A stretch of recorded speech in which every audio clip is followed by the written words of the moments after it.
Hi friends, welcome to my channel. Today's recipe వచ్చేసి కరివేపాకు ధనియాల పొడి అండి. ఇది చాలా హెల్తీ అండ్ టేస్టీగా కూడా ఉంటుంది. ఇది బాలింతలకు కూడా పెట్టొచ్చండి, చాలా మంచిది. ఇది ఎవరైనా కూడా తినొచ్చు. తొలి ముద్ద రైస్ వేసుకుని అందులో నెయ్యి కొంచెం పొడి వేసుకుని తింటే చాలా టేస్టీగా ఉంటుందండి. ఈ కరివేపాకు తినడం వల్ల కళ్ళు బాగా కనపడతాయి, హెయిర్ కూడా బాగా పెరుగుతుంది, జుట్టు అది ఊడకుండా ఉంటుందండి. సో ఒకసారి ఇది ట్రై చేసి చూసేయండి. ఒక కప్పు ధనియాలు తీసుకున్నానండి, మినప్పప్పు, పచ్చిశనగపప్పు, జీలకర్ర, కొన్ని మెంతులు, ఎండుమిర్చి, ఇంకా వెల్లుల్లిపాయ.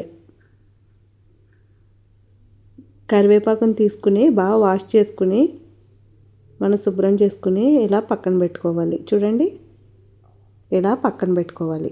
ఇప్పుడు స్టవ్ వెలిగించి ప్యాన్ పెట్టి అందులో ముందుగా ఈ కరివేపాకుని బాగా ఫ్రై చేసుకోవాలి. కొంచెం వేగడానికి ఎక్కువ టైం పడుతుందండి. మీడియం ఫ్లేమ్లో పెట్టుకుని బాగా ఫ్రై చేసుకోవాలి.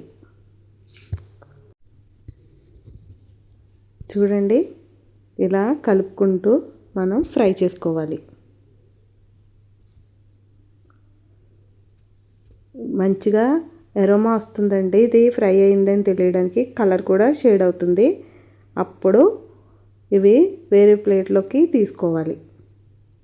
చూడండి, ఇక్కడ కలర్ మారింది కదా, ఇలా ఉన్నప్పుడే మనం తీసేసుకోవాలండి, లేకపోతే మాడిపోతుంది.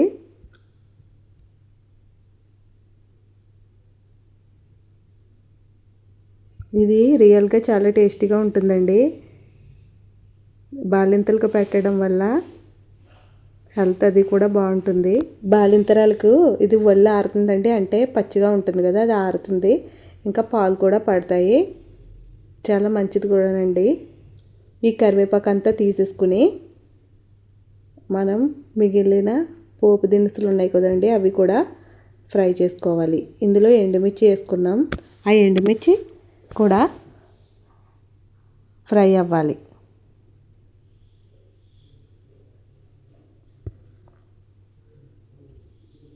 ఇలా కలుపుకుంటూ ఫ్రై చేసుకుని చూడండి, ఇక్కడ కరివేపాకు ఇలా అంటే ఇలా బ్రేక్ అవ్వాలి, అప్పుడే మనకి బాగా ఫ్రై అయింది అన్నట్టు లెక్కండి. చూడండి, ఈ ఎండుమిర్చి కూడా ఫ్రై అయ్యాయి కదా, అవి కూడా ఒక ప్లేట్లోకి తీసుకోవాలి. తీసుకుని ఇందులోకి ఈ పోపు దినుసులు వేసుకుందామండి. ఇప్పుడు నెక్స్ట్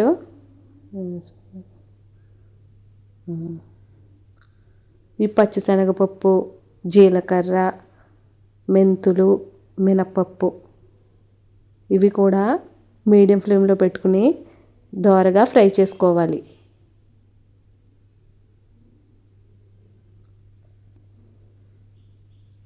ఇలా దోరగా ఫ్రై చేసుకున్నాక ఇవి కూడా ఒక ప్లేట్లోకి తీసేసుకోవాలండి. నెక్స్ట్ అదే ఆయిల్ ఉంచాము అన్నిటిలో కూడా. నెక్స్ట్ అందులోనే ఆయిల్ అది ఏమీ వేయవసరం లేదండి, ఈ ధనియాలు కూడా వేసుకుని మంచిగా ఫ్రై చేసుకోవాలి. అప్పుడు లాస్ట్ ఈ వెల్లుల్లిపాయ జస్ట్ లైట్గా వేగితే సరిపోతుందండి, అందుకనే లాస్ట్ని వేసాము. అవి కూడా ఫ్రై అయిన తర్వాత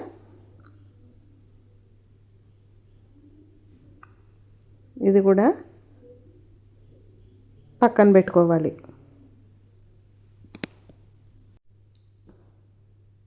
చూడండి, అంతే, స్టవ్ ఆఫ్ చేసాం. ఇందులో టేస్ట్కి సరిపడా కల్లుప్పు వేసామండి. ఎలాగ మనం మిక్సీ పట్టుకుంటాం కదా, మనం సాల్ట్ అయినా కూడా వేసుకోవచ్చు. కొద్దిగా చింతపండు అండి, చాలామంది చింతపండు అవాయిడ్ చేస్తారు, కానీ వేసి చూడండి. చింతపండు వేయడం వల్ల చాలా టేస్ట్గా ఉంటుంది. అన్నీ కూడా బాగా ఫ్రై అయ్యాయి, అందుకే మీకు ఈ వీడియోలో క్లియర్గా చూపిస్తున్నాను కదండి. ఇవన్నీ కూడా పూర్తిగా చల్లగా అయిన తర్వాత, వేడిగా ఉన్నప్పుడు మిక్సీ పట్టుకోకూడదండి, చల్లగా అయిన తర్వాత మనం మిక్సీలో వేసుకుని ముందుగా కరివేపాకు వేసుకుని మెత్తగా అయిన తర్వాత ఈ పోపు దినుసులన్నీ కూడా వేసుకుని మిక్సీ పట్టుకోవాలి.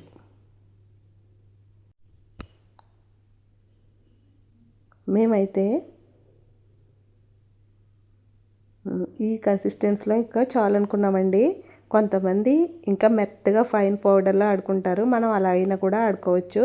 కానీ ఇలా కచ్చపచ్చగా ఇలా ఉంటేనే చాలా టేస్టీగా ఉంటుంది.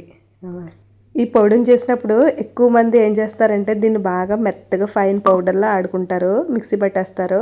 అలా కాకుండా ఇలాగా కొంచెం బరగ్గా ఇలా ఉంటే ఈ పొడి అన్నది చాలా టేస్టీగా ఉంటుందండి. కరివేపాకు పొడి అయితే రెడీ అండి. ఈ ధనియాలు వేయడం వల్ల ఈ టేస్ట్ అయితే ఇంకా బాగా ఇంక్రీజ్ అవుతుందండి. ఒక్కసారి ట్రై చేసేయండి. హెల్త్కి హెల్త్, టేస్ట్కి టేస్ట్ కూడా. మీకు ఈ వీడియో ఎలా అనిపించింది అన్నది కామెంట్ చేసి చెప్పండి. ప్లీజ్ డూ సబ్స్క్రైబ్ అండి.